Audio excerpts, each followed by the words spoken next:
Voici une capsule sur la concentration des solutions. Mais qu'est-ce qu'une solution? Dans le fond, notre quotidien, il y en a partout, autant dans notre nourriture, dans notre alimentation, dans les objets qui nous entourent ou même encore dans nos produits ménagers. Une solution, c'est en fait un mélange homogène qui est composé de deux ou plusieurs substances. Dans une solution, il y a deux variables qu'il faut tenir compte. Le soluté, qui est la substance présente en plus petite quantité. Dans le fond, c'est la substance qui est dissoute dans celle qui est en plus grande quantité qu'on appelle le solvant. Le solvant a la capacité de dissoudre le soluté.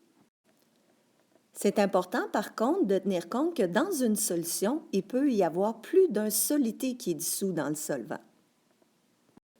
Donc, comme on le remarque ici, on a le soluté qui est mélangé au solvant, qui va nous donner une solution.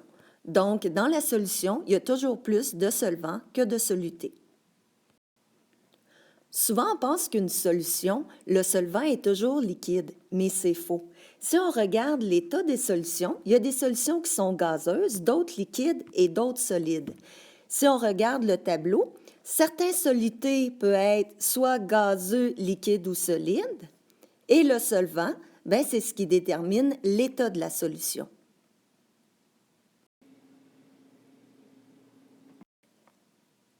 Ici, j'ai une solution solide dont le soluté est également un solide. On appelle ça un alliage. Mon exemple est la médaille de bronze. Le soluté, en plus petite quantité, est de l'étain et le solvant est le cuivre. En faisant fondre, on a mélangé l'étain de façon homogène dans le cuivre et ça nous donne du bronze. Avec la boisson gazeuse, nous sommes en présence d'une solution liquide. Ici, dans le 7-Up, le solvant, c'est de l'eau et un de ses solutés, le gaz carbonique, qui est un soluté gazeux.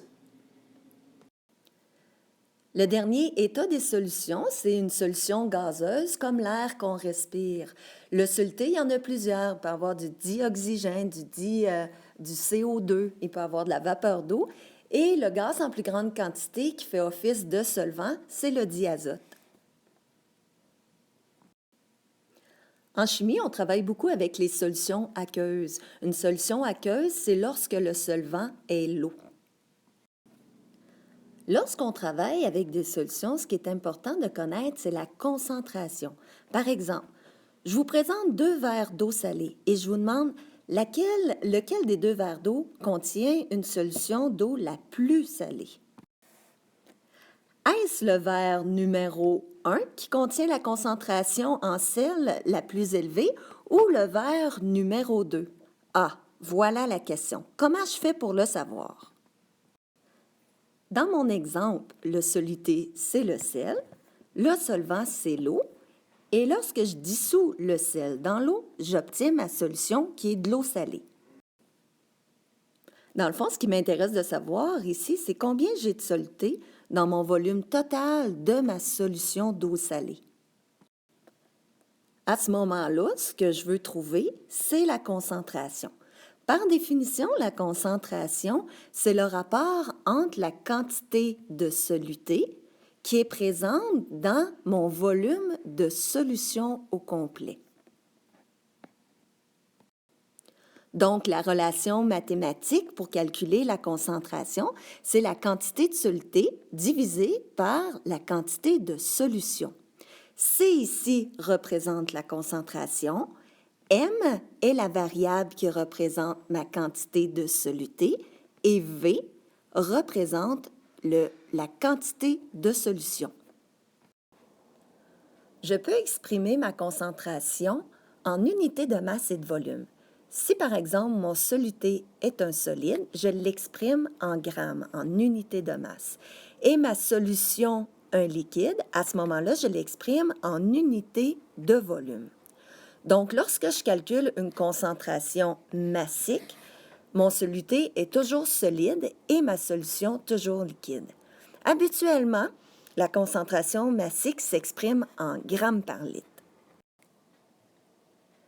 La concentration d'une solution est souvent exprimée en pourcentage sur nos produits quotidiens. En fait, ce pourcentage donne le rapport de la quantité de soluté par 100 parties de solution. Voici quelques exemples. Premier exemple, le sucre dans mon café. Le sucre ici est exprimé en pourcentage masse-volume. En fait, la quantité de soluté est exprimée en unité de masse et la solution en volume.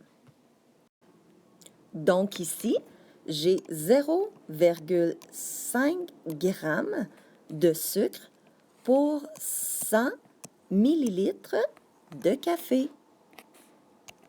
Ça correspond à 0,5 masse-volume.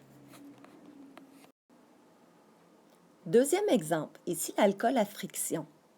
Le pourcentage volume-volume, c'est lorsque les quantités de solvant et de solution sont exprimées en unités de volume.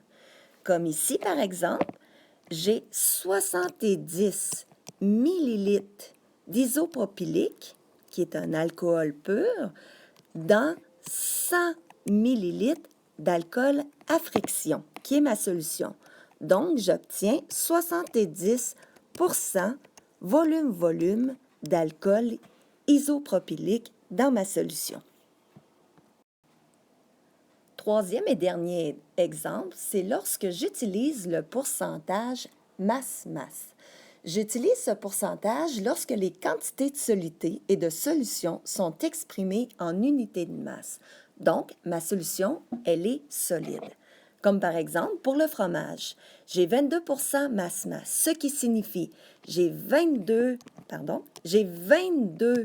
grammes de matière grasse à chaque fois que je mange un morceau de 100 grammes de fromage. Donc, ça correspond à 22 masse de matière grasse dans mon morceau de fromage.